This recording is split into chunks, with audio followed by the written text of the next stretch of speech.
it's a way, as I said, of engaging with the music, engaging with the city, engaging with the controversy, We very often we think about engaging, of sharing as only positive and obviously it's affected. And it's always affected, but controversy and dispute are also mobilized when we share or we engage. And again, what are they doing here? They are using public place differently. They are making public the activity, the music, their lives, and they are making themselves public as well. That's it.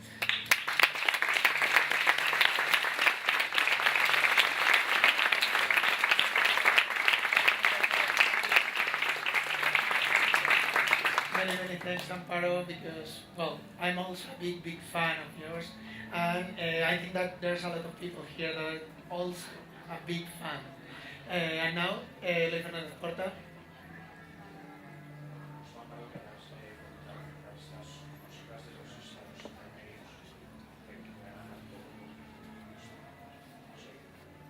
¿Audio?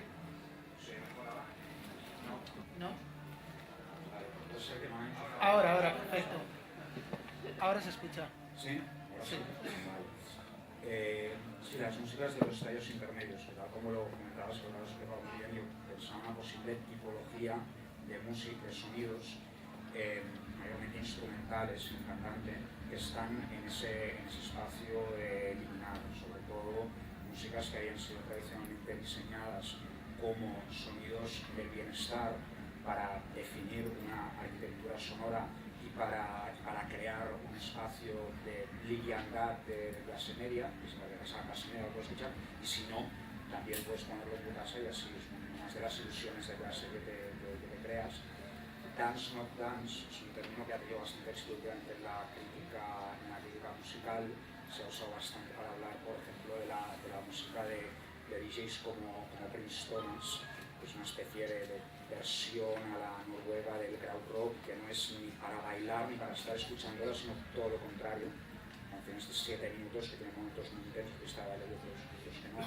Difficulties in listening es un término que también lo ha usado Bobby Friedman y que parte de las músicas, digamos, sin pena y que las reconvierte Friedman en música experimental.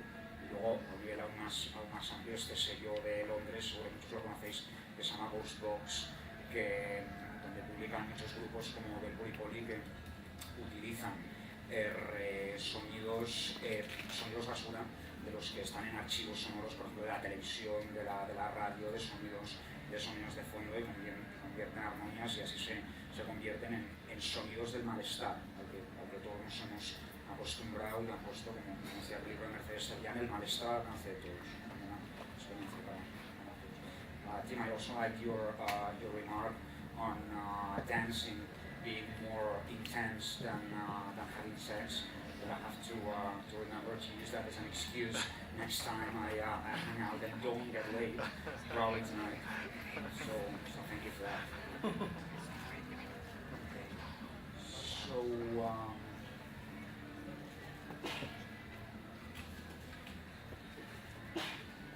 So I'm calling this the 3 fun clubs of Jeffrey Dahmer, and it is an alternative history of fandom for the last 30 years, in which I'm going to use some surprising, bizarre, unexpected examples taken from unexpected sources.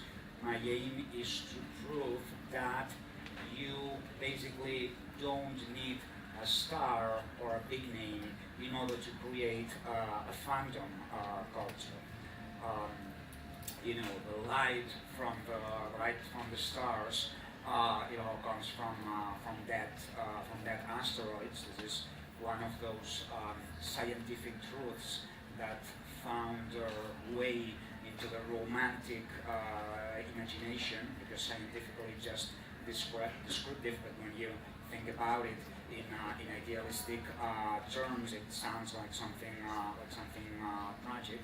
So the way I see it, contemporary fandom doesn't actually require, or at least there is an important strain of contemporary fandom that doesn't necessarily require stars or icons or idols or admiration or even virtue. And my aim with this sort of short theoretical description is to explain how contemporary afterpop fandom has reconsidered the very notion of admiration, how it can be seen as a critique of admiration, considered as an old-fashioned, too 20th century, too mass culture sort of feeling. Admiration considered as a structural, hierarchical feeling that draws a clear difference between idol and fan, between the boss and the sort of subjected fan, thus creating a combined emotional experience. So, those of you who like The Simpsons might remember an episode in which Homer becomes hooked, he becomes addicted to the Bet and Win website. So he bets on baseball, he bets on basketball, he bets on pretty much everything, and he bets against the Harlem Globetrotters on an exhibition basketball team. And when he finds out that the Globetrotters are willing for 40 or 50 points, he becomes really surprised and like, okay, this game is set up. This is not a serious game. So what you're seeing here is a classical gag that takes place, that has been taking place for the last 63 years in every Harlem Globetrotters game. It is about this player from the so-called Washington Generals who's getting his pants down by one of the Trotters players. So while this is an exhibition game, the Trotters certainly, which is part of the Negro Harlem alternative subculture, they actually need a rival, and they always play against the same team. And this team goes under the name of Washington Generals. It's an all-white team, and they are important because they currently hold the world record for consecutive losses. They have been on a 40-something year losing streak, having lost 12,000 games in a row and counting. They have actually won one single game, 1971, which is usually referred to as the infamous 1971 game. So the point here is this team here actually has a fan. His name is Dan Pratt. He's from New York, and he has this website which is called the Washington Generals Celebration. So the thing is, why on earth would you become a supporter of a team that has been designed for losing, thus giving loser a totally new meaning? Well, Dan Pratt, which is a neo fan, makes a very interesting statement concerning his bizarre fandom.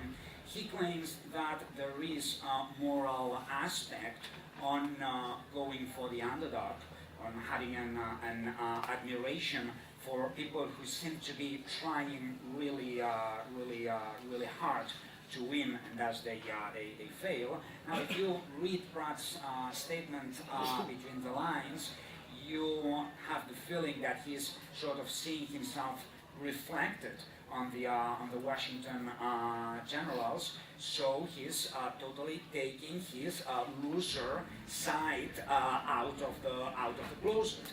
Like he no longer has the responsibility of going for a real team, for a winning team. Also, I see his position, which he has by the way transmitted to his son, who's a 10-year-old, and he's making a Washington General fan talk about lousy upbringings. Actually, I grew up in a neighborhood where most people is fan of Espanol, so I can pretty much relate to that.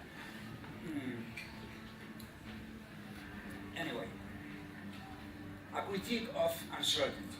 Whenever you become supporter, whenever you start loving whatever, Bob Dylan or Milli Vanilli, you are relating your own destiny to another person or to another group or pop band, and you're gonna be doomed to live this melodrama of appreciation and deceiving. In the case of Milli Vanilli being a very clear example. So what if we take uncertainty and unpredictability out of it? This seems to be what Dan Broad is actually doing.